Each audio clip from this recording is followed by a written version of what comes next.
Oh, fantastic. Good afternoon and good evening to some of you on the East Coast. We're back here, Patrick Curley, with the renowned, legendary Gary Shevitz, who has been known to negotiate and structure deals creatively. How you doing? he's silenced by that intro. Is that how good you're doing? Oh, it's just been a long day. Yeah. Mondays, trying to catch up from the weekend, Yeah. trying to figure out which deals in the CRM need to be shit canned. You got some of my messages today. Is this one still alive? I think it is. I think she wants to do the deal. But I love the way that you phrase that. I have such a my eloquent way of saying it is triage, and you just say shit can. Yeah. Triage, are you dead yet? I love it. Triage is when they're still alive, Yeah. So yeah, I'm excited. I finally got the elephant pipeline together. So that's going to be good. We'll have an organized way about addressing potential leads and hopefully closing more deals with these guys. So we'll go over that today. Paste the link to that form, or is it too Yeah. soon? Yeah, I've got that here in my notes. I'll do that in a little bit here. Okay. So those of you guys who are just now joining, or maybe this is your first meeting, I'm curious, guys, in the chat, if this is your first time hanging out with us, say yes. If it's not, say best friends in the chat, guys. Rob's our best friend. I knew it. Okay, so we got some new people here. All right, so if you're new, we're gonna kind of gloss over some of the stuff that we've been talking about just because we've gone into great detail. And there's really three things that if you're new here, you've kind of missed in our meetings, right? One is getting started with wholesaling. Okay. The second is getting started with creative finance. And the third is how to build a real estate business. Okay. So those are like, we've had meetings on other things, but those are the top three big ones, I would say. So I'm going to post these videos in the chat, copy and paste that to a notebook or whatever, email it to yourself, do whatever. Don't watch those now. Be with us here, be with us now. Okay.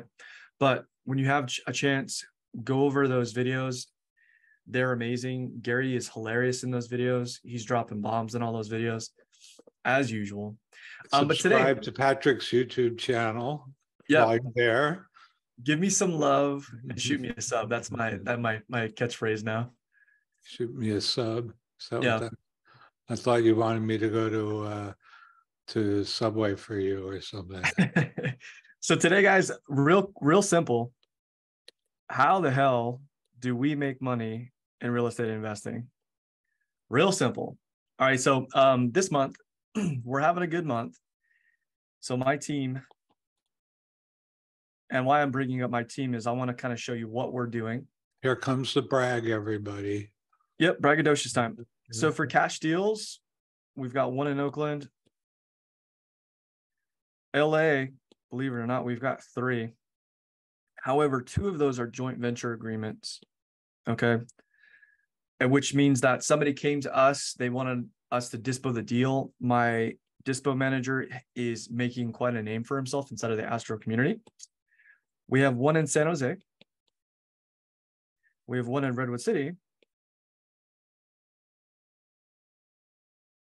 And out of these, we have three of these that are assigned. And if you're new to wholesaling, basically what that means is we found a buyer and they're going to give us a cash, they're going to give us compensation for that contract. All right. And so we also have a couple creative deals. We've got one that I'm working on in Texas, and this is with a sub-2 student. And then we have one in Sacramento that Gary and I are working on, and these are both sub-2s. Okay, so I'll end up holding these. But for the cash deals, we're going to be grossing somewhere around 119K. I actually think we're going to make more than that, but that's what we're taking in for this month so far. So why I bring this up, it's like Gary said, it's not to brag, guys. It's basically to get your attention. Yes, it is. It's to brag. No, go ahead. This, guys, I'm hoping this gets your attention, because a year ago I was second guessing myself. I was asking myself, when I entered the mentorship, to be honest with you guys, I was like, am I in over my head? Right. But all of the things that I shared with you in those 3 videos that I just posted at the chat, that's what we have implemented and done consistently for the past year to get to this place here. Okay. So it was not easy. I don't want to give you the impression that this is simple. I don't want to give you the impression that this is easy. However, it can be made simple. It can be broken down. Right. And so where did we source these opportunities from? So for our cash deals on our team, we're primarily direct to agent. And I refer to this as direct to MLS. That might be confusing for some people because, well, isn't there an agent involved direct to MLS? Yes. However, when I say direct to agent, what I mean is basically we've kept in contact with some of these agents for a long period of time. In fact, our biggest deal this month is going to be our Oakland deal. And I've been in contact with this agent for 1 year. And it's our biggest deal of the month. Okay. So we haven't closed any deals with this agent until now. That just gives you an idea of how consistent you have to be following up with these agents. Okay. So some of these are cash deals, a lot of them are cash deals. Most of them are coming from agents or MLS. And so 50% of our deals right now are off market and on market. So literally split down the middle 50-50. Right. And so with my creative deals, 100% of them right now are on market. And these are 60 days on market plus. Okay. So they've been on the market for a while. And one of them came from a sub 2 student. But what's more important is where they're coming from, the target, right? We're trying to create a target for you guys, right? And the other one that I really like is expired listings for creative deals. So for me, these are my 2 go-to: cash, direct to MLS, direct to agent, and creative sub 2 specifically, 60 DOM plus on market and expired listings. That's where I get my deals from. That's what I focus on. Now, is that the end all be all, guys? No, it's not. You can find deals at other places. Direct to seller, guys, we're about to do this. Direct to seller is something that we're about to do. We're going to be hiring a marketing company, and we're going to be spending a lot of cash to get inbound leads. But like I mentioned in that video, how to build a real estate business, please watch it. In that video, I talk about the stages of building a business. And that's later on, guys. Don't just go throwing money out there until you've got some experience with these transactions. Hey, just to clarify here, Patrick, what's the difference between an inbound and an outbound, and which is which here? Yeah, that's great. All of this, guys, is outbound. This is all you're reaching out to somebody to qualify a lead, negotiate it, and close it. So this is all outbound. And in my opinion, all of you guys should be outbound first. Creative deals, now inbound is marketing, right? So we call it in the marketing world, we call it opting in. So if somebody opts in for your offer, they're raising their hand and they're saying they want to do business with you, right? That costs money. It can be very expensive, guys. I would say you should be able to spend anywhere from $4,500 to $30,000 a month. And you should be able to do this for at least 3 months if you're considering marketing. And I would not do you really think 3 months is enough? No, because you have to consider your conversion cycle. And so what Gary said is perfect, because I would All right, I not want do to this. back you, I'm going to back you up a minute. So when we're talking about inbound, we're talking about advertising, pay per click, pay per lead. Uh, you could be television, radio, where you're getting people to call a number or click and fill out a form. Or so you're getting them to self-identify that they're interested in selling their house. So everybody get that? Does anybody have any questions? Does that make sense?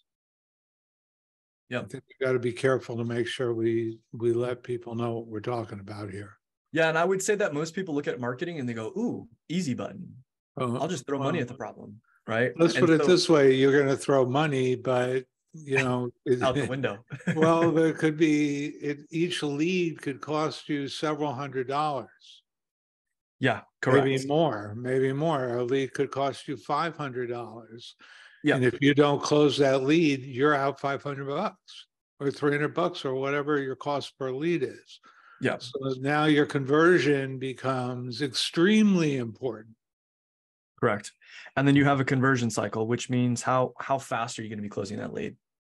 Now, the purpose of this meeting today, guys, isn't talk about marketing, but I wanted to mention this because this is one of the biggest mistakes that I see people coming in make, is that they spend a ton of money on VAs. They don't have any systems. They spend a ton of money on VAs and they have no process, or they don't know how to sell, period. They just don't have experience selling. So if you can't close a lead, how can your VAs close one? Right? How can your VAs actually get one? Calling is outbound. Cold calling is an outbound activity. Okay. Right. Yep, so, absolutely. And so in my opinion, and again, this is just my opinion based off of my success, is that I think most people should get started here. Right. So that all being said, once you have a consistent way, once you start closing 1 to 2 deals a month, then in my opinion, it's time to start planning. It's time to start planning, bringing people onto the team, maybe getting a TC, maybe thinking about marketing. But again, watch that video on how to create a real estate business, guys, because I kind of break it down in detail there. So this all being said, and what's the cost of doing the cash, the direct to agent, direct to seller? It depends. That's a great question, but I think somebody who identifies as the small letter A asking, why don't you just do the free stuff? Mm-hmm. Well, nothing's free, in my opinion, because you're going to have to pay for. You could just get on your phone and do this, and that's fine, guys. Like, if that's how you're going to start, that's fine. But in order for you to really make this sustainable, if your goal is to like walk away from your W-2 and make a living doing this, you have to have a lot of leads, a lot of phone calls have to be made. So on average, we're sending out, I would say, probably around 600 text messages a day. And we're probably making on a weekly basis, I think we're making like 300 calls, 300 to 350 calls a week. Aren't you tracking this? Yeah, but it varies. The problem with my business now, and I'll just be very open about it, is that we're dealing with people that have, some of them are now just walking away from their W-2s and some of them have kids and or both. So it's kind of like work on your own schedule, right? So, all right, real quick, guys, any questions about what we just talked about with all this? When you got kids and a family, that's your W-1.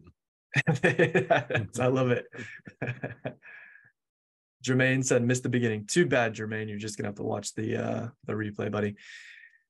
No, I'm just kidding. We're talking about basically, where to make money, how to make it, where to source these deals, where I'm sourcing these deals. Jermaine said, "Are you hiring?" Not yet. I'm on the border of doing that, but I'll let you guys know when it's time. Why don't you just do free stuff since there's a lot of success? If I'm interpreting your question, why don't I just keep doing what I'm doing? I'm going to, and I'm going to add more stuff onto it. Okay, guys, any questions on any of this stuff? No? Okay. All You right, got a guys. So question, raise your hand, everybody, so I can find you, spotlight you. Make sure you turn your video on. Cindy has a question, and I'm going to stop my share. I don't see a question. I don't see a hand. Cindy was raising her hand. You have to keep it up for longer, Cindy. Is it me? That's you. What's up? No, Hi. I was going to ask you guys, who do people actually reply to your texts? Because I always delete my stuff, so I'm just curious. Are you getting success out of texts? So for the last campaign that we did, it was a blind campaign. We stopped it at 2 months in. And so we sent out about specifying who you're reaching out to, Patrick. Yeah. Okay. So we basically, one of our guys on our team is very techie. He wrote a program that allows us to pull data from websites. So our data was about 98% accurate, and we're pulling agent information, contact information, their mobile phones. From there, yeah, we created a very specific custom value message. And what I mean by custom value is it's, hey, Cindy, I noticed that you're, an agent in Coldwell Banker that's working in San Jose. So it's very, very specific. And we asked them, the purpose was to get them on a phone call. Hey, I'm looking for fixtures in this area. I'd love to chat and to see if you come across that and to kind of show you what we're doing. And then from that, we sent out about over 10,000 messages. What we found was about 3% of them were willing to get on the phone.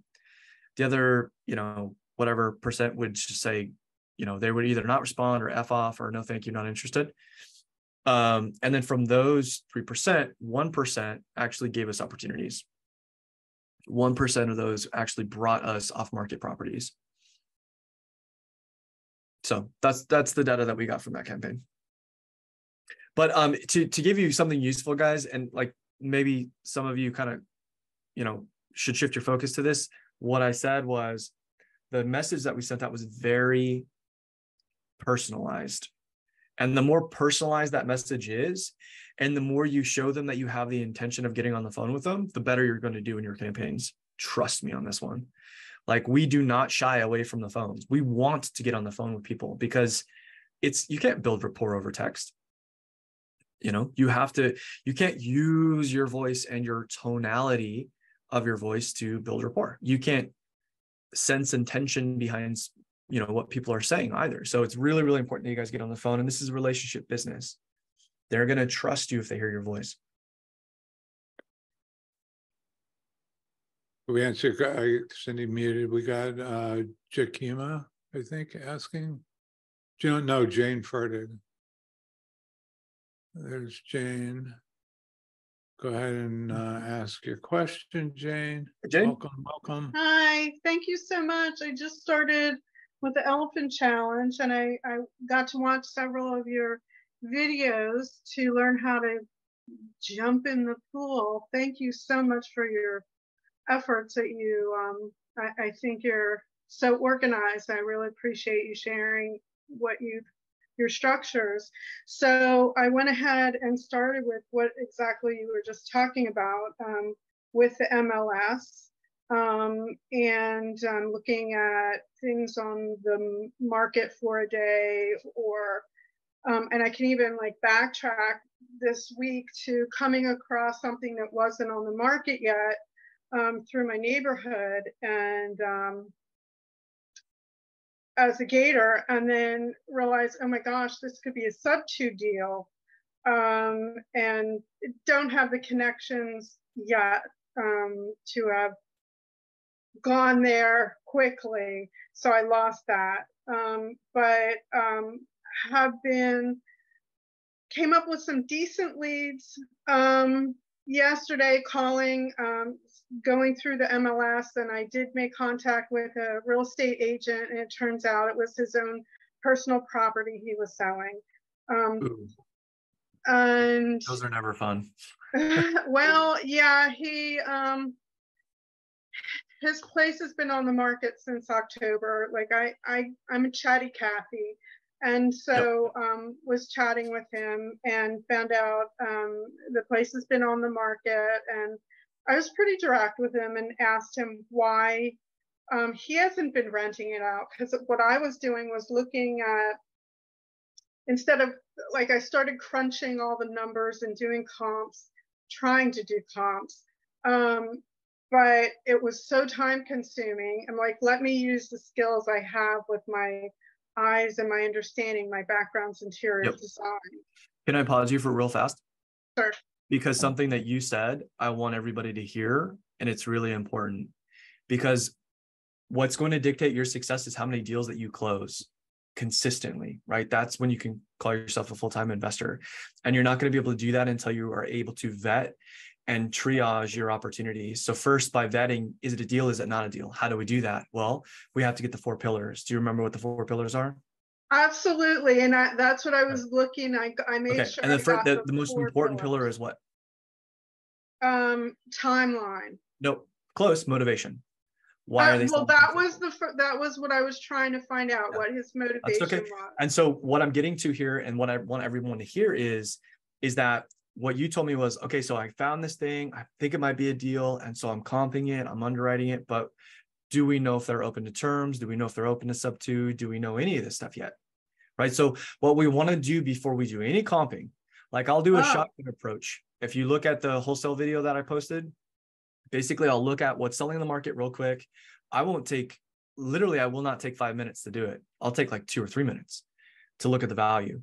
And then if it's a cash deal, we're talking about cash. If it's low equity, then I'm talking about terms. Are you open to terms? And they'll ask me, well, what are you offering? I'm like, and I'll tell them, I'm not. The purpose of this call is to make sure that you're open to this idea. And then I could go meet up with my underwriters and we can give you a solid offer. But I can tell you that we typically X, right? And we do this, right? So before you do anything, I mean, here's what I will say as well. And I want to make sure that you guys understand that making sure that there's motivation is the most important thing. And you guys do need to practice. So you do have to grind, but if you want to make money, that's how you're going to have to do it, is focus on those things. And yeah, maybe it's good for practice. You're looking at opportunities, you're comping, you're underwriting, but make sure that you're doing that. So Jane, what question specifically do you have, and how can we help you get your first deal? So because he didn't take action in getting me papers that I asked for, I'm thinking that it's probably he's not motivated. What did you ask for? Mortgage statement. I asked him for disclosures because I was asking, it's not in my town. It's maybe an hour and a half away. And he's like, come out and see it. I'm like, well, I can see a lot. And so he was probably trying to feel me out to see how serious I am. But I told him kind of what Patrick just described, that, I'm working with investors and I need to present this. So I kind of, was. What kind of disclosures? Be specific. What did you ask for? Well, I was asking him, about the foundation and the roof, if there was any water intrusion or, other repair needs, significant repair needs. So you were focused on condition. Yes. But what about motivation? Well, I looked into that too, and I was trying to look for the bunnies. So because did you find a bunny? Anything hopping? I did. I found part of a bunny. Oh no, a dead bunny? Bunny part? No, it was kind of sticky wicket. When I asked him, I said, well, why aren't you doing this? He's like, well, I'm married. And I'm like, oh, marital conflict. So they had their two realtors, and they evidently have different opinions on how their property should be utilized. Okay, so now we're getting closer to the motivation, but we've got, you're stepping into the middle of a divorce situation.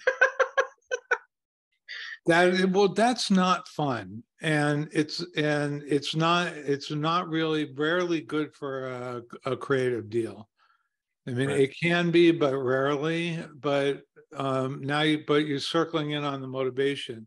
The point I wanted to make to you, Jane, is timeline, if someone says, well, I'm not going to be selling for 6 months, that's okay, as long as they're going to be motivated.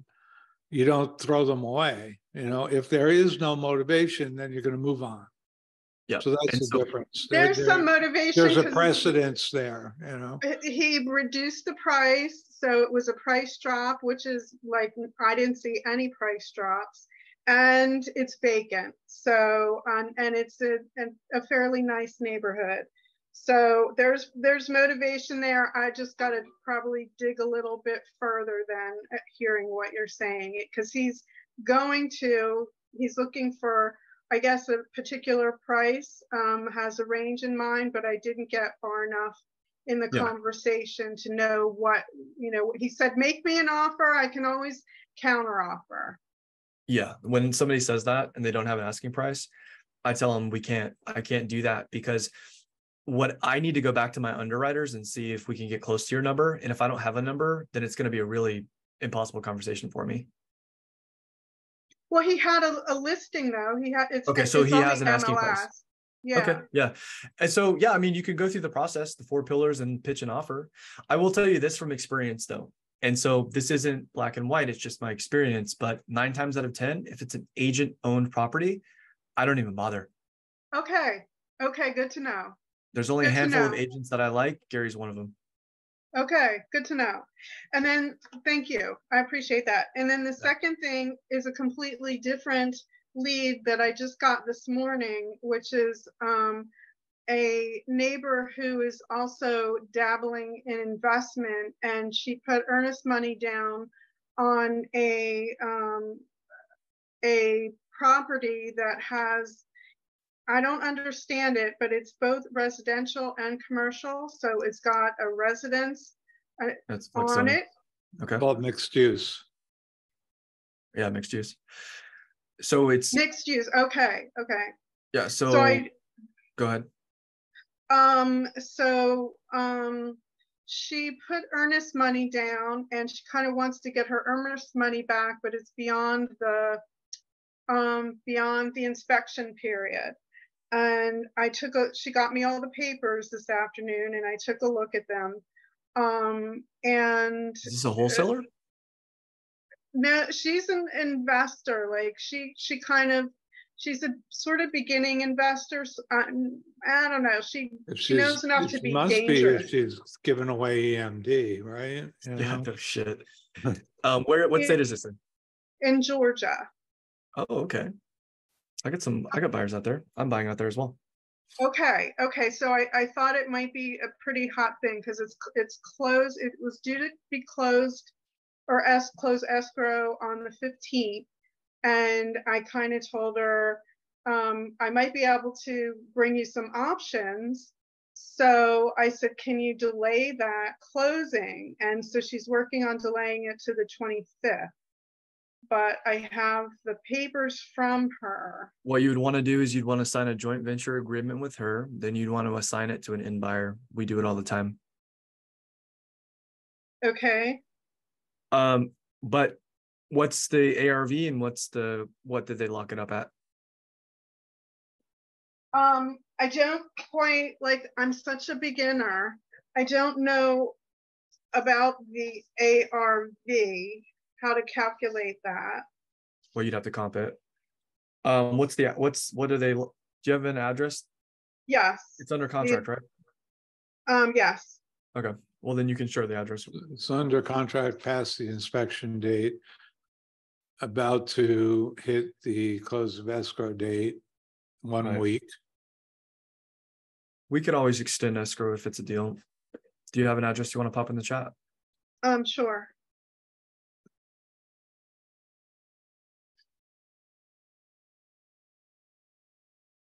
And so with these types of deals, you want to be very upfront, and you just want to tell her, look, I'm not a buyer for it. However, my partner is doing multiple transactions every month. They have buyers in the area. They could find a buyer for you.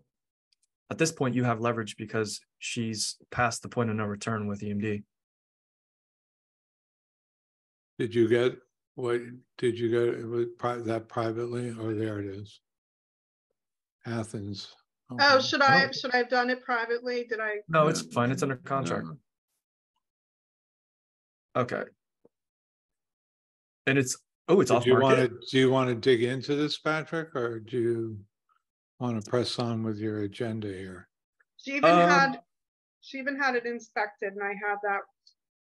what do This they week. so what do they have it under contract for? 190. It's thin. Yeah. But I didn't know because it's, the mixed use, because how that would affect it. Is this rural? It's locked up Right. at 73% ARV based off of this estimate, so it's probably not a deal. Looks like an old gas station. No, Ooh. it's a residence. It's I just know. in a. I'm just joking. Oh. Well, Oh, yes. That's what's kind of been going up sort of in the area. well, you don't want to, there's a lot of cautions with dealing with old gas stations. They require EPA studies. Oh, you think there was a gas station there? No, I'm No, this joking, was- Gary. It's All not. right, but I'm just saying, don't joke No. about that because that's a special needs. No, I know. That's a special needs property right out off the bat. It's not a gas station, and this was built in Okay. 1953 So, Jane, or 63. here's what I'm going to say. Number one, I think you are awesome for going out there and taking action. So good for Thank you. you. That's the Thank biggest you. thing, really, that you got to make mistakes. You got to jump in Mhm. and kind of just, find your way around. I don't think that's an opportunity for you. And I would focus on sourcing your own deals. Okay. Because if it was a deal, she wouldn't have trouble performing on it. You know what I mean? Well, that's why she's like I looked at it, I just said, let me try to help, because the first thing I wanted to do is like, I don't know how to do a good evaluation.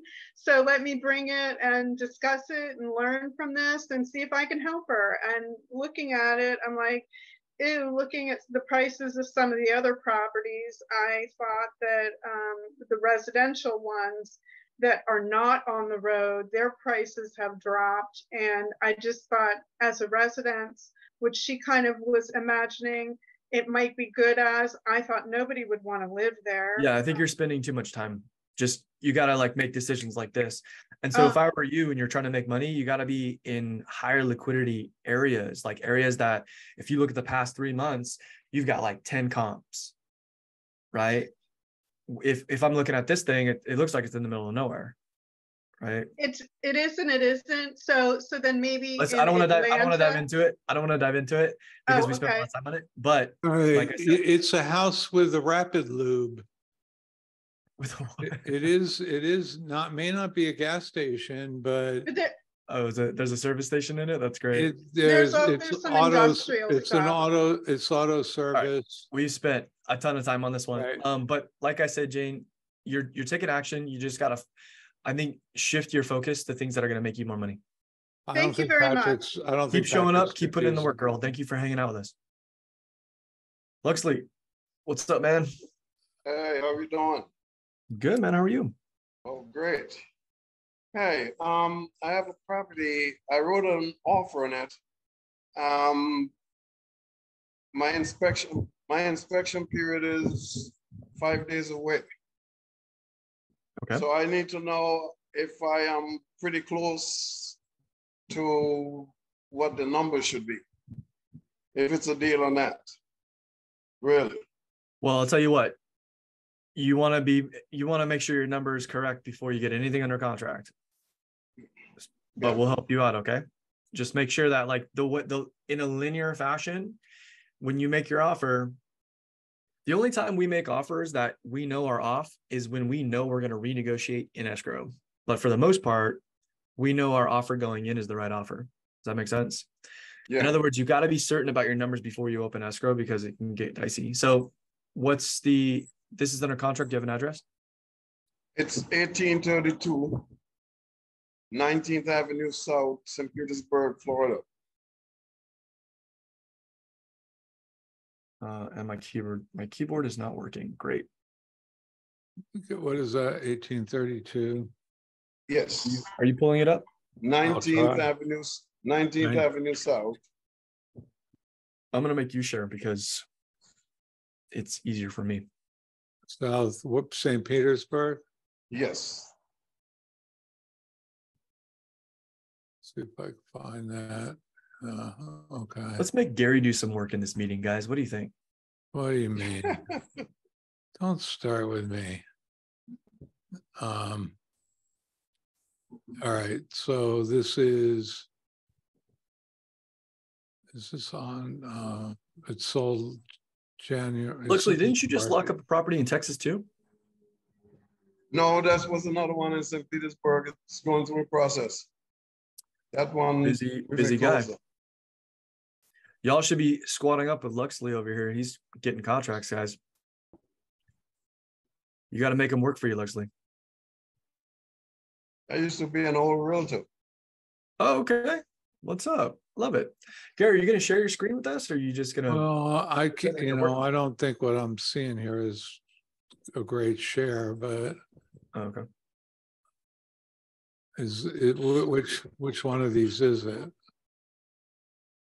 Gary, do you have enough tabs open?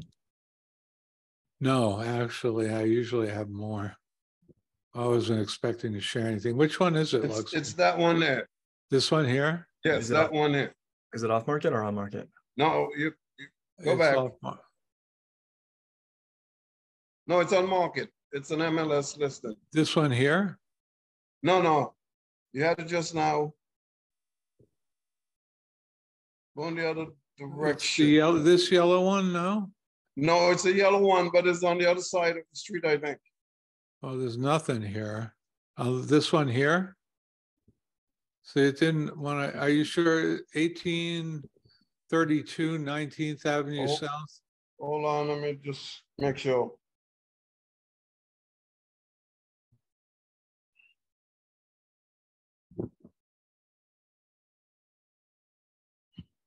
So, you know, the way Google's landed was like this, like, I don't know what you're talking about, but here's the street. Yes, 18. 32. It was probably a tornado. Yeah, it looks like there was, yeah, definitely some wind came through here. 19th Avenue South, Luxley, did we lose you? I think you got. Did Luxley drop? I think you lost faith in you. That was quick. Luxley, you still here, buddy? No, he dropped. Oh, man, you gotta He just sunk too far into that couch. you gotta get faster with that screen there, man. All right, who else has a question? Jakima, did you have something? Go ahead, Jakima. Yes. How's it going? Give us some video. There you go. Oh, are you in the Bay Area? No. She Oh, just likes I don't know to why that's in the go background. I don't know why that's in the background. But my Alright. question was from the circle group because that whole dual agent double dipping thing strategy has not been working. So I just wanted advice or just some suggestions on how to either do the double dip, or if in every state that I'm looking for deals, is it best to just get a buyer's agent in that state? Are you getting this? So I'm having trouble hearing your volume, but I think you posted something in the chat earlier, right? Yes. About double dipping. Okay, so I don't know why your audio is not working, But but would a novation be a good strategy for a divorce? hold on one Can you second. guys hear me? Yeah, Okay, now you guys can hear me? yeah, better. Yeah, that's better. Okay, sorry, you had a question about working with agents, right? Yeah, the dual agency and double dipping. Okay, give me one sec, because I do remember you posting, and your audio's acting a little funky. Yeah, it's about novation, but Is this the question that you wanted to talk about? Yes. Okay. Okay, three things. An agent will act as a dual agent, but as a lousy dual agent, which then I have to get the buyer agent involved. What do you mean by lousy dual agent? Like things that I'm asking for, like if I want a CMA report or whatever, like they're not giving it to me. Like certain things, certain information that I would want to make an offer. Look, can I get on my soapbox here? You know, I have Sure. a lot of strong feelings about You this. sure can, my friend. I am an agent. I will not represent both parties in a transaction. I think it's ethically, it's unethical, in my opinion. You're allowed to do it. Yes, some brokerages allow it. Some brokerages do not. My brokerage does allow it, but I won't do it personally. When you represent somebody in a real estate transaction as a licensee, you have a fiduciary responsibility to that person. If you're representing the seller, then you owe your highest loyalty to the seller. If you're representing the buyer, then you owe your highest degree of loyalty to the buyer. How can you walk that balance beam, that tightrope, especially when the way things are structured these days, the seller is the one paying the commissions. So who do you really, and I just feel like agents that agree to dual agencies are representing their own interests and not properly representing the seller or the buyer. That's my feeling. I believe that conflict, there's a huge conflict of interest there. So, if you're a listing agent, you have a listing, who are you representing with the most amount of loyalty and fiduciary responsibility? I mean, the buyers will come and go, but that seller, that listing, that's your bread and butter. Aren't you going to be favoring the seller in that representation? How can you not? It's only human nature that you would. Now, the thing is that people believe that if you let the agents double dip, you're giving them an incentive. And Patrick walks this tightrope all the time because he's direct to agent. And there are times when agents will not represent you, correct? Correct. Right. So, yes. And I know what brokerage won't do it too. Like I'll know going into it because I have so much experience with it. But so you got to understand where, like, Gary's coming from a perspective of an agent. I'm coming from a perspective of an investor, right? So I do agree with Gary because it makes sense in terms of fiduciary lines. But like to help you out with these questions. But that doesn't matter to you because you're savvy enough that it doesn't matter. Yeah, it doesn't. It doesn't matter. But it's important that you understand it so that you can navigate these conversations with agents. Exactly. Right. So with the first point here, acting as a lousy agent.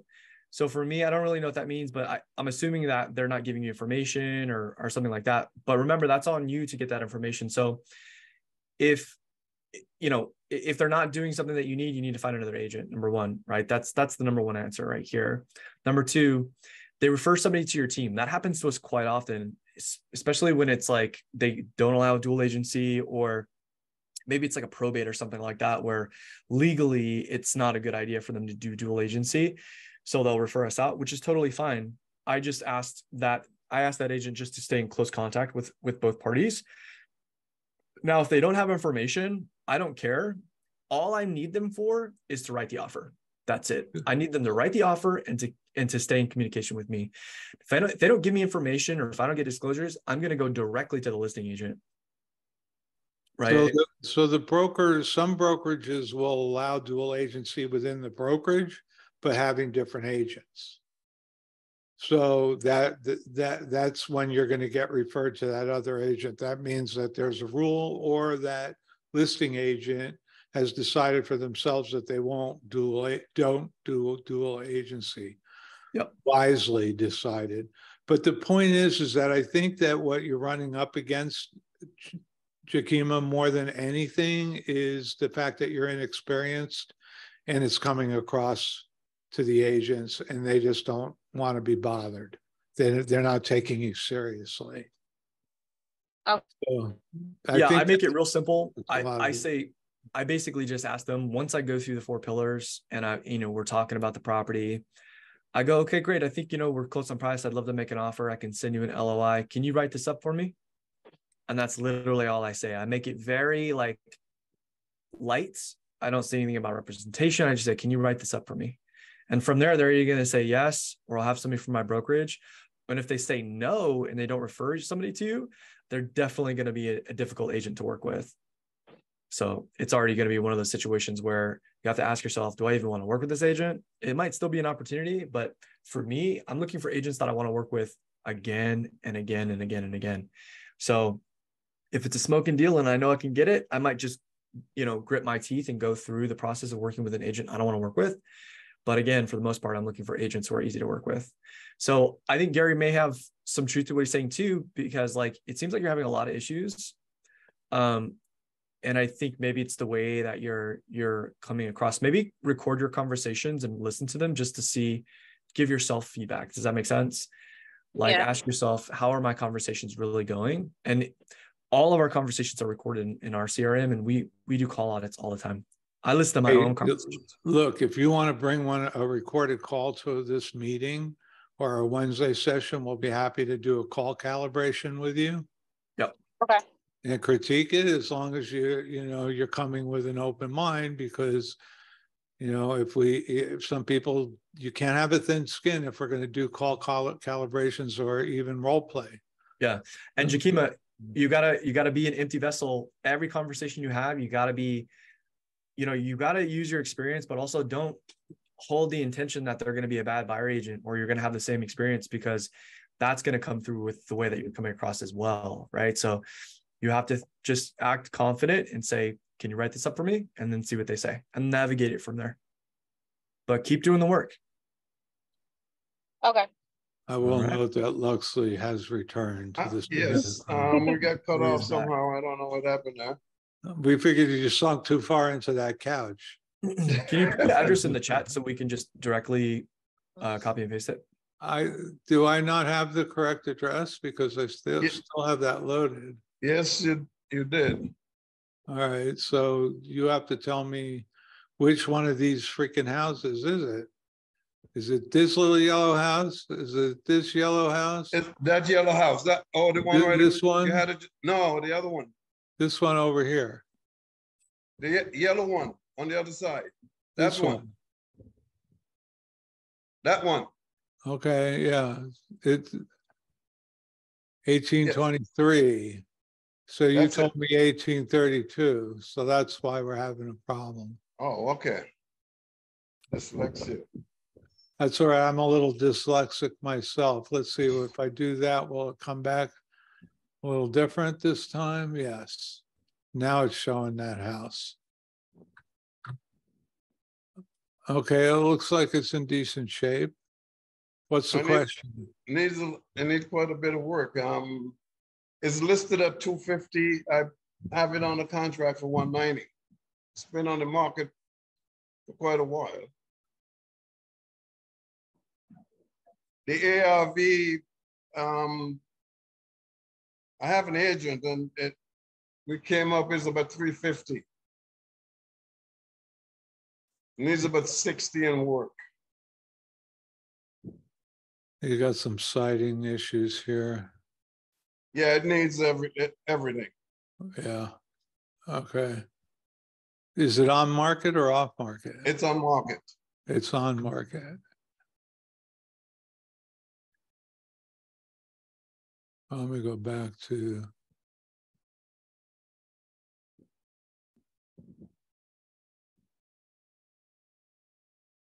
see what we can see about it here.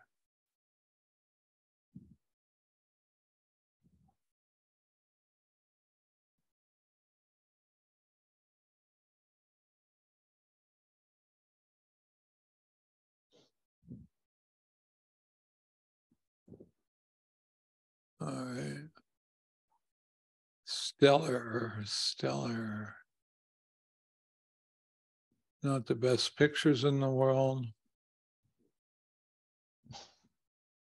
They're going to show us inside. There we go. Yeah, this house needs a lot of work. When was this built? 30s, 40s? 1925. 25. Yeah, this house needs a lot of work. Probably an electrical upgrade. Yes. Plumbing upgrade. Everything. Everything. Well, RPR says, now they're asking 250. What do you think the ARV is? I used Privy. I came up with about 345, 350, and my realtor came up. She agrees with that price from her company. What do you have it locked up at? 190. Oh. Well, if that's the case, that's a smoking deal. But 190? You can buy it for 190 because the list He price has it locked up at 190. He says the ARV is 350. If 350 is correct, then that's a hell of a deal. I don't think this is worth 350 though. I don't know St. Petersburg, Florida, but this doesn't look like it's worth three. I mean, take a look. Comp it. You want me to comp it? If you would please. This thing, this is using this tool to comp takes some time. You want to do it in I can do it. you do it. I'll let you comp it. You're faster than me, definitely. I'm so spoiled with using the MLS. You said you found a comp in Privy. Yes, I did. You have Privy. I don't have Privy. Can you put the address in the chat, please? I know. Did you already put it in the chat? Yeah, Okay. I just put it in there. Thank you, thank you, thank you. Okay, it's there. Okay. All right, so remember we're using the appraisal standards, guys. So plus or minus 10 years. So let's go to comps. By the way, if you're using Privy and you don't see any comps, just go to settings and click on all. That'll change that for you. So the way that I like to do this is first go by build year because we're looking for same subdivisions. Typically, if you're in the same subdivision, the year is going to be similar. So that's why I go to my years first. I'm going to go top. So obviously 22 is not a comp. I'm going to take all these bad boys out. Plus or minus 10. So we're at 1917. Oh, let's see what just happened there. Okay. So we would go 1937, maybe 1940. So I'm going to take all these out. Well, you don't have that much. You just got 40s. Yep.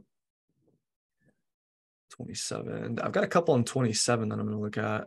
So I'm going to take this one out too.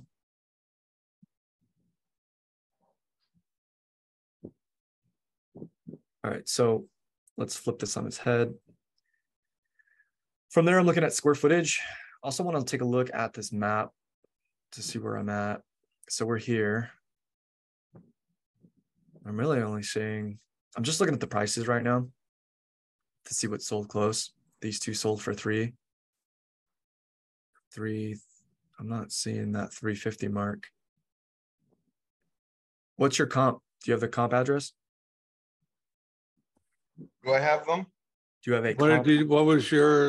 did you base that price on, Luxley? It's, hold on. It's on my computer here, if I can find it. Wasn't really prepared for this. Okay. Well, it's a 3-1, so why don't you just filter that out?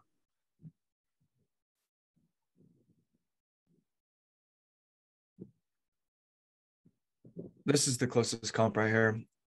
343. It's a little bit larger though. So I would play it safe and go off price per square foot at 260. I usually don't do that unless I see more comps at 340. So if I saw multiple comps at 340, then I would be confident in the number, but I want to. Can we look at that? Look at the pictures on that, see what kind of condition that is? Because that's same block, right? Yeah. It would be great if it had pictures. Yeah, this is more of a craftsman look. So it has better, if that's the comp. Yeah, it's a pretty little house. Yeah, it looks like a flip for sure. It's definitely a flip. Oh, as is, Not super upgraded. but it looks like it's Craftsman. Yeah, well, tile. Oh, Yeah, kitchen. kitchen's been redone. So I think this is a solid comp if their intentions are to actually flip it. That's definitely a flip. So Yes, I look at it as a flip. So that, I mean, 345 is a reasonable, based on that, reasonable ARV. Although I don't think you're ever going to get that other house as pretty as that one because of that big front porch and yeah, agreed. the craftsman-y look. People love that. Also, you want to take into consideration where it is. I mean, this is very close proximity, but I always take a look at the street just to be careful. And I do this again when I don't see multiple comps at the same price. I want to definitely make sure.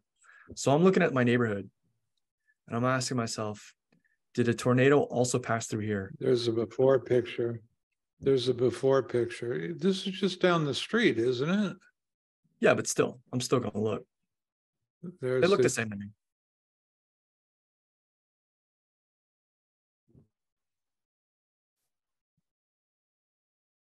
So let's see. So I have a dumb question. It's not on the same street. This is at 23rd, isn't it? The other one's 19.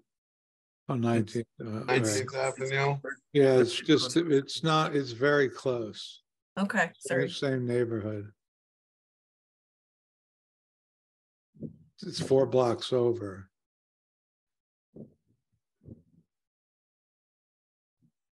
Yeah, I think you can make it happen. You're definitely going to have to do some. It looks like it's a Craftsman as well. Could probably put a little It needs porch window. across the front of that. as well. Okay, the three of the comps I use as 1901 19 Street South. That sold for 349. How long ago? What year? Look, 'Cause it wasn't showing up in the comps. 260. So if we take that 1195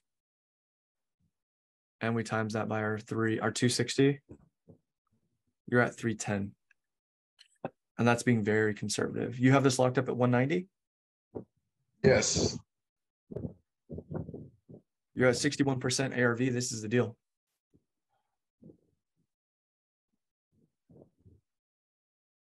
You got a buyer, Luxley? Yes, I am. You got a buy, you have a buyer for it? Apparently he is the buyer. Oh, you are the buyer. What, are you gonna rehab it? You're gonna do a flip? Yeah, I was going to rehab it and flip it. Good for you. Cool. Awesome. Good work, man. Keep it up. All right, guys. Any other questions? Are you doing deals in Southern? Jermaine, I'm buying in and around Atlanta. So if it's like 2 hours in proximity to Atlanta, yes, I'm buying creative deals. And if it's a wholesale deal, I can help you guys find a buyer for it. All right, so yeah, you got it. All right, in the chat, Mike Curley. I don't know. I don't know if we can let this guy on. Who's this? Oh, Mike Curley. Mike Curley. Your cousin Mike's here? I don't know. I don't know if this guy's allowed in this meeting. Yeah, that was my first question, to try to figure out if we're cousins from Ireland or something. It's got to be. Where are you from? Where you live? I live in Connecticut. Okay, I'm sure we've got some blood relation there. There's Yeah, if we go Irish, back yeah? far enough. Yeah, nice, man. it was originally O Curly, from what I know. You too. And then my next. Connecticut Curlies. Right. That's right. My family's all from Boston, though. We won't hold that against you, Mike. Don't worry. No one's perfect, Mike. So One question I had, I've been checking out your YouTube channel, and I heard you on there mention that that sometimes it can be easier when you're getting started wholesaling to do cash deals instead of creative finance. Oh, it's 100% easier. So I was just curious if you could like elaborate on that a little bit, like what makes it easier. And Well, to and then, begin with, there's 10 times, 20 times, 30x The paper. cash deals than there are creative deals. Well, that too. Yeah. Yeah, just to start with, you know, Yeah. there's right, you're comparing the haystack to the needle. right, So you're, you know, Yeah. It's with fixers. Here's the way I look at it. With fixers, it's pretty simple. It's a very quick visual audit, right? And so for my experience in the beginning, I thought creative deals were way easier to dispo because everybody seemed to want to buy them until I started locking up creative deals, and then people were like, "Oh, I'm not a buyer for that," right? And so like a lot of people will raise their hand for creative deals, but it turns out that there are few true creative buyers, right? Like you have to vet them.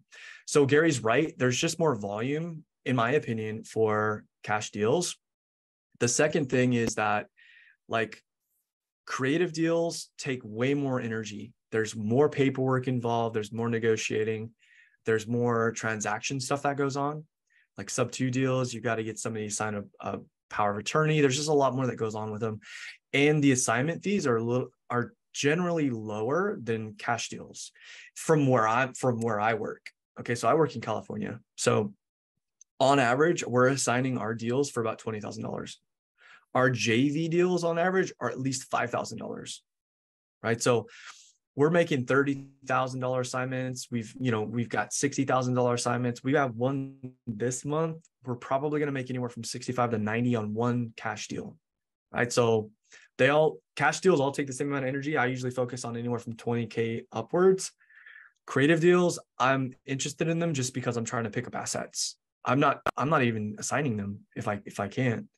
But, so that's just my opinion on it. Like, if somebody were to, ask me what's the fastest way to make money, I would say wholesale cash deals. Focus on that first. So to follow up on that, what's your favorite search criteria to find cash wholesale deals? I like, if it's on the MLS, I want to see it under 7 days old. I want it to be young. I want to be the first one to call that agent to let them know that I'm a buyer and I'm interested, because I want them to represent me on it. All right. So if you watch the wholesale video, we kind of break that down a little bit, but that's for on market. Off market, really, I mean, it's just whatever opportunities come through, we vet them as they come through. So you mean we've had fixers that weren't distressed, that are just like dated properties that for whatever reason the seller was motivated to sell off market, and those are what I'll call unicorn deals. But generally speaking, if it's 60 to 70% of retail value that they're willing to move the property at, then it's going to be a deal for us. It all just depends on the market. I want to echo Patrick's statement that ultimately the creative deals are more difficult to sell. I mean, and I think what we're facing is so many people think they're sexy because we haven't done one. Oh, it's exotic. It's like a parrot with a beautiful parrot with beautiful feathers. And I want to get one of those. And then they start getting into it, like, due on sale. What if that happens? Right. What if due on sale happens? Do we really want to take a chance on this? So this is why, at least in my observation, and I'm working on 5 or 6 of them all the time at any given moment. And a lot of them just never cross the finish line.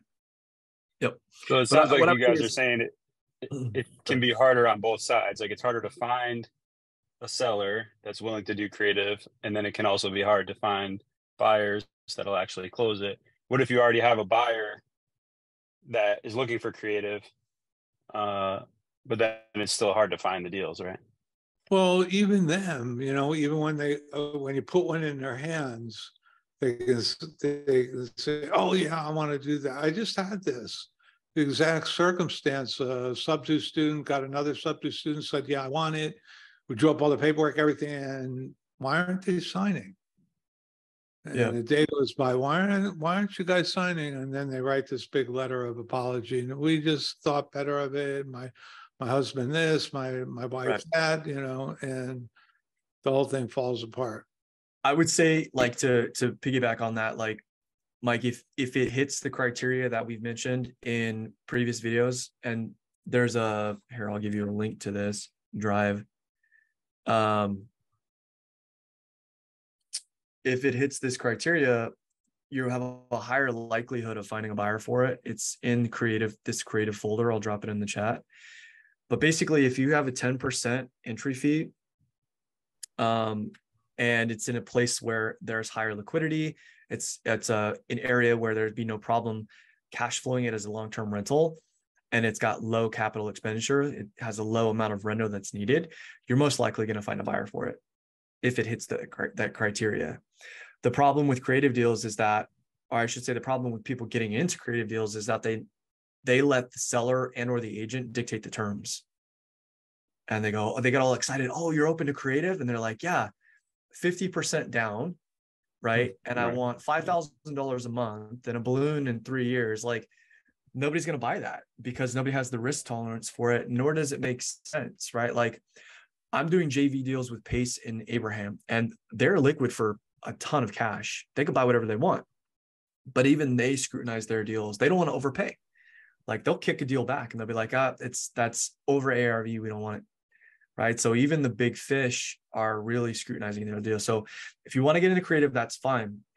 And you should. I'm going to create a way for you guys to work with me, and we'll talk about that in a minute here, but know what the buying criteria should look like before you even start, and be able to preface that in the conversation with those that you're working with so that they don't dictate the deal. They don't dictate the negotiation. You do. Well, I have a good example.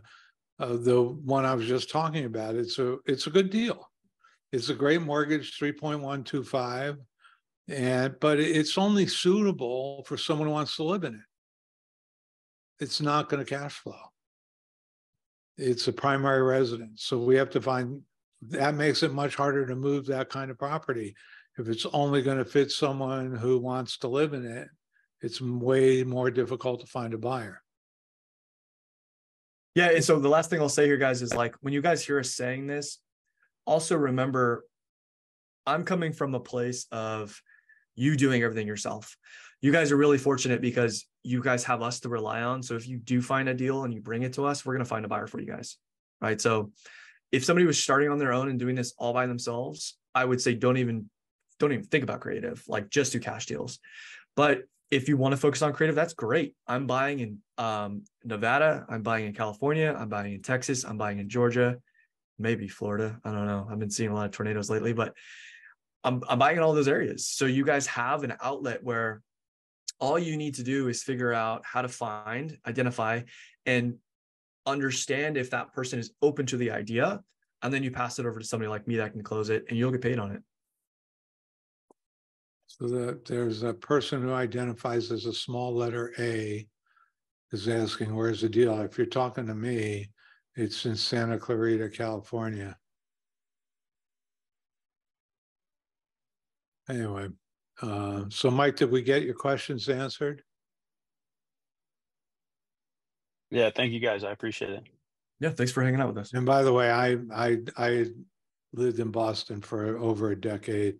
I went to BU, so I wasn't trashing Boston by any stretch of the imagination. From Boston. It's definitely, definitely colder than I want right now. I like Southern California. So, Yeah. Love Sam Adams. Nothing wrong with a little trash talk. I understand your cousin everyone from hating Boston Boston. after all the winning that we've done in sports over the last 20 years. I would hate that city too. Ooh, zing. It's good hanging out with you, bro. All right, guys. We got Linda. Linda's got a question. Let me bring Linda up. Whoops. I think I screwed that up entirely. You want me to raise my hand here? No, I got you. Oh, okay. And Linda, here we go. Hey, Linda, what's up? Hi, I'm glad you guys like Boston because I'm from Boston too. Yeah, all right. So I'm a beginner, completely beginner. And my goal, I am a homeowner through the first time home buyers program through Boston. And there's deed restrictions. I need to live in a property. And but I want to, so this is my situation. I want to invest in multi-unit properties. And my problem is that I got let go from my job in March, and just trying to get funding. I have some money saved. However, what type of funding should I, like, I'm looking for investors, I'm looking for funding that is going to help me with multi-unit. I'm new to this, but I'm like, I think I'm aiming big, like 30 plus units. I may start a little low, like small, whatever I can afford, but what type of funding? And I hear DSR loans is something that I should be looking at since I'm not working. What advice would you give to someone that's not working? And I have some money saved. However, I need funding. I need investors. What do you recommend for someone that's completely beginner in this? Yeah, that's a great question. That's why we have creative finance. And so I love when people swing for the fence, but I would start in a place where where your risk tolerance is, right? So, the last sub 2 I purchased, I'm in a place where the risk tolerance is, I'm okay with it. Like, it could sit there for a year and not make any money, and I'm okay with that. You know what I mean? So that's where my risk tolerance is. So I think you need to really understand what kind of risk tolerance you have going into the deals that you're negotiating first, especially if you're going to be holding those deals yourself. Mm-hmm. With funding, I mean, the funding that I get are from private money lenders. Like I have private money lenders. I pay a point a month on the deals that I'm zero out of pocket on when it comes to the cash deals. So, finding private money is not always easy, but getting into a situation like that is what I would recommend is you find, we find our private money lenders. I've found private money lenders through just talking to agents, through talking to escrow companies, and also from performing with sellers, right? So we perform and we buy a property for $800K, $1 million. And I turn around and go, hey, thank you so much for doing business with us. By the way, did you want to make 12% on that $1 million I just gave you? Right. So that's another way to find private money lenders. That's what I would do. You have to know how to underwrite, and you have to know how to negotiate these deals so that they're going to cash flow. The hard money loans that you're referring to, like, it's going to be very tough to find a deal that's going to allow you cash flow and mitigate your risk with the deal if you're using that kind of capital. So again, number one, you got to know your risk tolerance. Number two, you have to know what kind of cash flow you need to make the deal work and be able to negotiate it. So, I don't know exactly what's in the bank, and I'm not asking you, but I would probably focus more on like 40 units and below if it's a stretch to do higher units. I mean, and you know what, if you can negotiate those, great, then I would assign it and get that cash. But I'll also tell you this, underwriting a multifamily that's 5 and above is a completely different world than 5 and below. Understood. Yeah. Yeah. 1 to 4 is, also the way you finance them, it's different. Completely different. And as Patrick says, the underwriting criteria is different. And, once you get it above 4, you're in a different world. It's commercial. You're in the commercial world. We're looking at profit and loss and that kind of thing. Cap rates. There's all kinds of different, a completely different way of looking at them. And the way you finance them is different. Right. And I mean, if that's your passion, focus on it, learn it, get into it. For me, the way that I think most people learn is progressive, right? You got to learn how to add before you learn how to multiply. And so I tell people, like, start with cash deals, single family homes. Like, I can look at something and underwrite it almost in my head, right? Because that's how many I've done, right? I can comp it really quick. I can underwrite it really quick. then I can move on to multifamily. Then if I'm doing fourplexes, I can underwrite fourplexes really easy in that state. Great. Now I can look at T12s and I could look at financials and I can reverse engineer and look at and read between the lines of vetting the deal and knowing if it's an actual deal, right? It's going to take me less time to do that if I've had the building blocks to get me there. So thank you for that information. So you're saying to start off, what I'm understanding is to start off like with a fourplex, a single house or fourplex first, and understand that before I start investing in bigger deals. That's what I would do. And I think there's less, I mean, if your goal is to hold, I mean, there's less flexibility in my opinion with multifamily, because they trade a lot slower than single family homes. So if your goal is to hold long term, then that's great. But if your goal is to make revenue, I mean, it's going to be closing more deals, right? And I like single family homes. I mean, I definitely want to get into multifamily. I haven't purchased one yet. But I like the flexibility of single family homes. I can get out of it at any point in time. Mm-hmm. I'm trying to, because I'm not working, so I'm trying to use that as my source of income. That's my goal. And the other goal that I have is I want to be able to take the advantage of the tax benefits. The bonus depreciation is I think 80% this year. So I want to be able to take advantage of that in the next 3 months. It has to be done this year. So for me, it's like really unrealistic, but that's my goal. And I would have to move really fast, but I'm afraid of I don't want to move fast because I want to take advantage of this. And also I need money, but then I make a mistake because I'm such a rookie at this. You know what I mean? Crawl, walk, run. Yeah, but also, if you want to, if you say the goal is unrealistic, if you have an unrealistic goal, I like that. And I think that takes a certain mindset. So yeah, it might be unrealistic. So perform in unrealistic terms, like do more, Don't be reasonable with your habits. Don't be reasonable with the amount of time you put in it. Don't be reasonable with whether or not you're going to sacrifice. Do all of those things that are required for you to hit an unreasonable goal. Mm-hmm. Okay. Now, if I find a property, would you guys be able to help me through this process in the next whatever meeting or session we guys have? So it depends on what capacity, right? So with these meetings, we're always here to answer your guys' questions. When it comes to JVing with us, basically what we're here to do is, number one, we want to give back. Number two, we want to make money with you guys. And how we do that is we basically work with you to assign the contract to somebody, and we pay you based off of the compensation scale that we've given you. Now, if you are going to hold that, I charge a $15K minimum. I don't know if we've come to a consensus on that yet, Gary.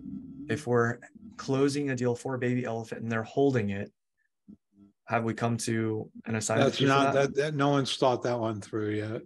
So I'm saying 15K. You can bring it to the Thursday meeting. Yeah. So that would cost you 15K if you wanted to hold it, and I'm negotiating it. I'm doing the transaction. I'm managing all that.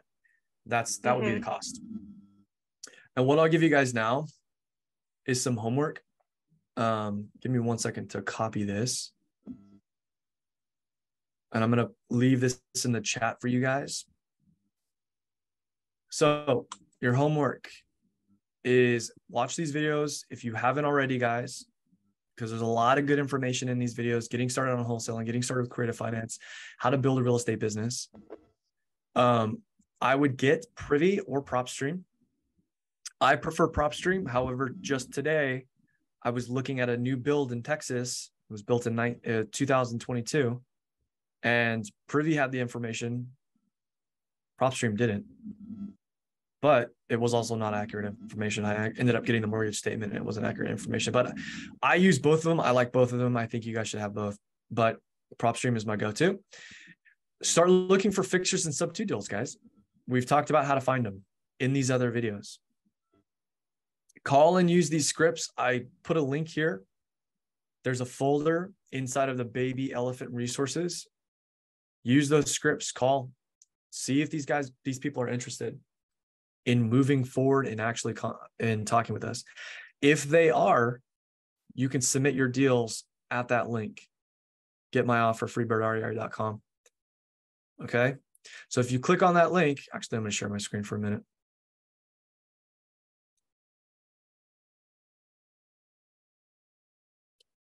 If you click on this link, what you'll see is this. I'll share this with you. This form right here, this is all the information you should have if you're going to submit a deal to me, to another elephant leader, or if you're dealing with the buyer. So your information, who are we talking to? Is it an agent or is it a seller? Their information, property address, what kind of deal do you think this is? Is it a sub 2? Is it low equity or no equity? That's a sub 2. Is it a cash wholesale deal? Do you have this? Are they willing to sell the property at a discount? Is it a seller finance deal? Is it owned free and clear? Are they willing to carry the note? Or is it a hybrid? Do they have equity and they're willing to allow you to assume the loan? Those are the deal types that we're talking about. Condition, occupancy, is it going to be delivered vacant? Motivation, why are they selling? Timeline, when are they selling? Asking price, what do they want for it? Are they firm on it, yes or no? What kind of loan type and what kind of interest rate? Now, if it's cash deals, you'll see here, I say NA, I don't care. It's fine, you don't need to put it. At the bottom here, we break down the compensation for working with one of the elephant leaders. Okay, so you can read through that. I'm not going to go through that. JV deal terms, real simple, guys. If you submit a deal with me, you're working with me on that deal. Don't go bouncing around between elephant leaders. It's just a waste of time, guys. If you feel like you want to work with another elephant leader, that's cool. Just tell me. That's fine. But you got to know that the lead would be owned between you and I and Gary, if it's California. The elephant leaders are not competing. Yeah, we're not competing, guys. And then the JV criteria. And you will get karate chopped if you start shopping deals. You will get karate chopped. That's for sure. All right, guys. So read through that. That's how you submit deals. Cool. So, well, Anthony, did you have your hand up? Did you give up on your question or? Say something, I'm giving up on you. All right, what are we doing time-wise? We've still got 8 minutes here. 8 minutes. You want to just talk about feelings? Talk about what? Feelings. How you feel? Hey, Gary. So, can you hear me? Anthony's back. What's up, dude? Is that Anthony? Hey, man. How y'all doing? Amazing. How are you? You're kind of good. Thank you. I think I'll turn my video off. Yeah, turn your video off. All right. Well, nice to finally meet you guys in voice. I've got a question. I've got I'm new to this as well. I've got a new broker that I'm going to introduce myself to tomorrow, and I just wanted to know if there was any recommendations that you guys, as far as I know one of them, a good thing is short sale. Ask them about a short sale list. I just wanted to know if you guys could add any extra insight to. What makes you think short sale's good? Well, I had talked to somebody else and they said to ask for short sale. I guess because there's pain there, correct? No, in a short sale. There usually isn't, only because, well, there is, but there's pain for the wholesaler. The bank's going to control what you're allowed to sell for. Yep. So a lot of that pain's going to be on you. Helping people get a short sale, well, that's one strategy out there, but we don't touch REOs. We don't touch REOs. It's not an REO. It's headed in that direction. Short sale is to avoid a foreclosure. Yeah. But the bank's making the decision, not the seller. Okay. So they're tough. They're just difficult. Yeah, we generally don't go after those at that point. It's just when I look at deals in terms of vetting, I look at the note. And if our MAO, our maximum allowable offer, is under what they owe, then I move on. Okay, I got you. So I basically look at things real quick. I filter it, like make a decision quick, right? So I look at it, is it a fixer or is it not a fixer? Then I look at the note. If it's a fixer and I can't satisfy the note with my MIO, I'm moving on. If it's not a fixer, then I'm looking at the note. Is it low equity? Or is it owner occupied? Like what's the story? Is there a creative option here? Then I explore that. Okay. Well, my question was just in regards to, like I said, I'm new and I'm going to introduce myself to this broker, this real estate broker. So I just wanted to know if you guys had any, anything that I should ask or put to the table, or just anything to help me get in the door to help build a relationship. And I'm not a behind the desk kind of guy, so I don't mind talking to people. I just wanted to know, you guys, from your experience, if there was anything, because I want to build a lasting relationship. I mean, with most, if not all, besides the ones who are not of service or who can't get the program, with most of the people that I come across. Yeah, it sounds like you're looking for cash wholesale deals. Is that correct? Yes, yeah, primarily because I'm new. I want to sit back and wholesale, see what's going on, see behind the scenes before I could even attempt to buy and hold myself or anything of that nature. That's a good strategy. I like it. So what I would tell them is just what you're looking for in terms of a buy box. Usually when an agent asks me that, I've got counties that we worked in, so I know what counties we're working in. And I'll tell them, essentially what we're looking for are fixers. Off market is preferable. I understand that it doesn't always fit for the seller. However, those have been our biggest opportunities for us. If there's something that's circulating in your brokerage that's off market and it's not your listing, I'm still more than happy to work with you as a buyer agent. And we also will explore MLS opportunities. However, I want to know why it's an opportunity before it hits my inbox, right? And I want to know that we can acquire this property at anywhere from 60 to 70% resale value. We're looking for higher liquidity areas. So if it's very rural, it's probably not going to work for us. And if it's a specialized property, it's probably not going to work for us.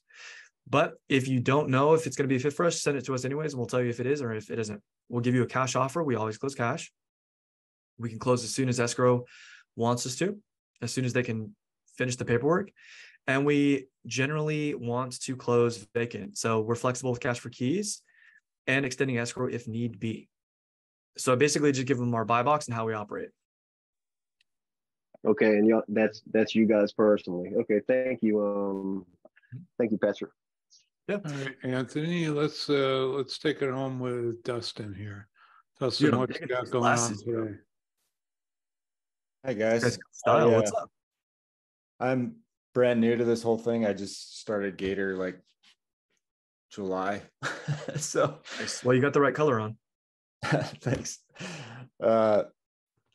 I was looking for stuff for wholesalers basically on Facebook, like Pace told us to look for. And I found a guy that actually brought me a house that I might want to hold on to.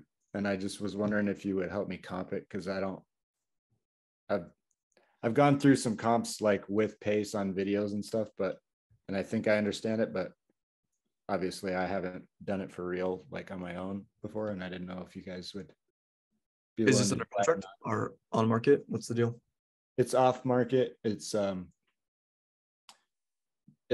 his seller flipped it and owns it outright, and so he's doing a seller financing, and he wants to carry 230,000, and the wholesaler wants 25, which I think is too much, but yeah, that's way too much for a great deal.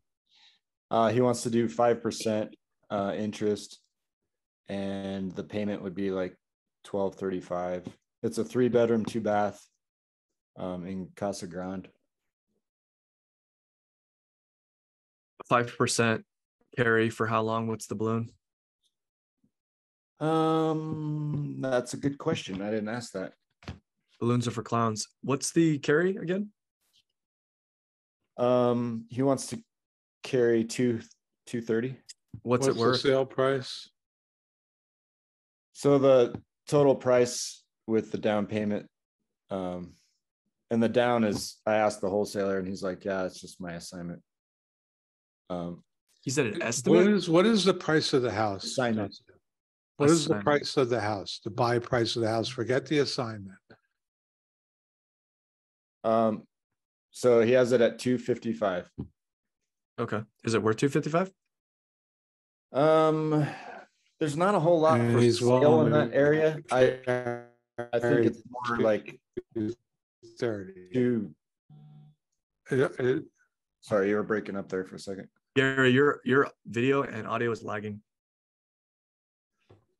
I think it's more worth like 225 or something in that area, but 230 maybe. So you're okay with 5? What are you're holding on to this? Are you going to live in it? No, I want to either rent it or do an Airbnb or something. Okay. So what I would do is I would see if this cash flows first. Okay. Because equity comes and goes, but cash flows, right? Personally, I don't like to overpay for seller finance, but I might if there's decent cash flow in it and there's no balloon. If this is like a 30-year, then okay, I might do that. So yeah, I mean, that's kind of what, so do you know what this rents for? The only other rental I could find on Privy nearby was it 1900? Well, in that price range, if you can get 1900 rent, you could probably cash flow it, but you got to run the numbers. You know, the mortgage at 5%, but somebody adding a $25,000 assignment to a $235,000 property That's is silly. awfully burdensome. Yeah, it's silly. Right. Yeah. I'd give them, 5K, 10K, but I'd get better terms. Maybe I wouldn't want a balloon on it. If there was a balloon, I'd want like 15 years minimum, max Right. 10, because then you got to refi out. Amortize it at 30 so you can cash flow. Yeah, I'll ask about the balloon. I don't. So really, so here's what I would say, dude. The question. So your question, like you're coming to us with a question of, I'm not having trouble comping it. But for me with creative deals, I look at, there's like a lot of levers that we're pulling on, right? And so the levers in which we're pulling on are the down payment, the payment over time, balloon, the actual purchase price. And it's got to make sense for you, right? So like most investors with buy and holds, they want cash flow. So that's the one primary thing I'd probably look at is the cash flow, number one. And then number two is my entry fee, because those two things are going to dictate your cash on cash return, which overall will dictate if this is a good deal or not. Right. So figure out, run the numbers on how much it will actually cash flow, be conservative with that, and use that number to dictate the cash on cash return with the asking price. And then you tweak that asking price until you like the number that you see with your cash on cash return. Does that make sense? It does. Because you could comp it. Yeah, that works. But I mean, you could also tweak the numbers and figure out that number based on those numbers. So if I'm just making sure I understand you look at it as what you would want to cash flow on it, and you reverse engineer the deal to get what you need. 100%.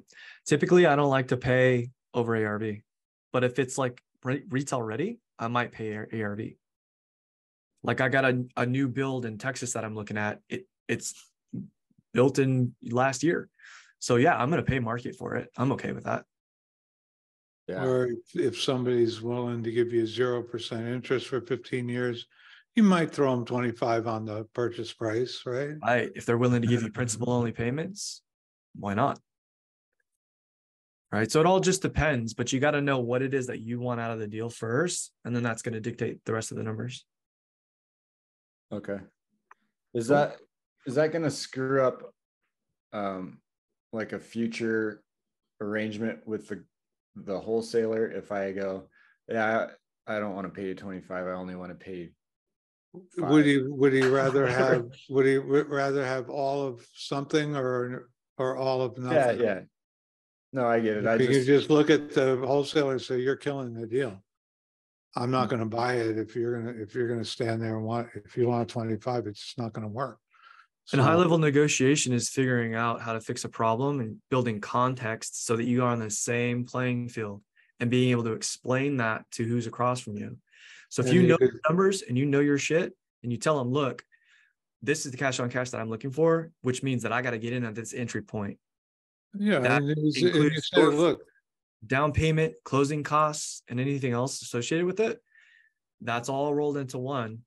let's do this deal and do 3 more where you can make, and find a higher, different price point property and you can make more money. But, tell them, look, this is just the first deal we're going to do together, but it's got to work. You have a Otherwise- contract? sorry, Does he have a contract? I believe so. That's the first question you want to ask. Okay, great. Where's the contract? Let me take a look. Because if you don't have a contract, you don't have equitable interest. If you don't have equitable interest, this is what you have. You have zero leverage in the conversation. That guy, the wholesaler that's talking to you. Right. If they do Well, have a then that's what contract, then they do have leverage. And that's what you're paying him for, the contract Right. in a wholesale situation. So So whenever that- you're dealing with wholesalers, and this is why I don't typically do, sorry, that's not true. I do JV deals, but they've got a contract. So one of the first questions that I ask is, do you have this under contract? And if they have it under contract, great. Now we can talk. Because if they don't, they have a lead, right? Then they're working this lead and they're shopping it, and it's a waste of time. Okay. He actually just texted me. I could ask him. Yeah. Send me the contract. I want to take a look at the terms that I am inheriting. Tell them that. Okay. Cool. All right, guys, I Thank you think so much. we pushed this pretty far Thanks for today. hanging out with us, bro. Yeah, you got Patrick's, reach out to Patrick if you need more help or fill out his form. You got that link. And guys, we're going to be doing this again on Wednesday at 3:00. Come join us. If anybody wants to do, maybe we'll do some live calls this Wednesday or some role play. Ooh, I like that. Maybe like it's the way that time we sounds. help these guys, get some of them to at least pretend to make some calls and see how they do. All right, everybody, we're Bye, gonna, guys. Thanks for coming. thanks, everyone.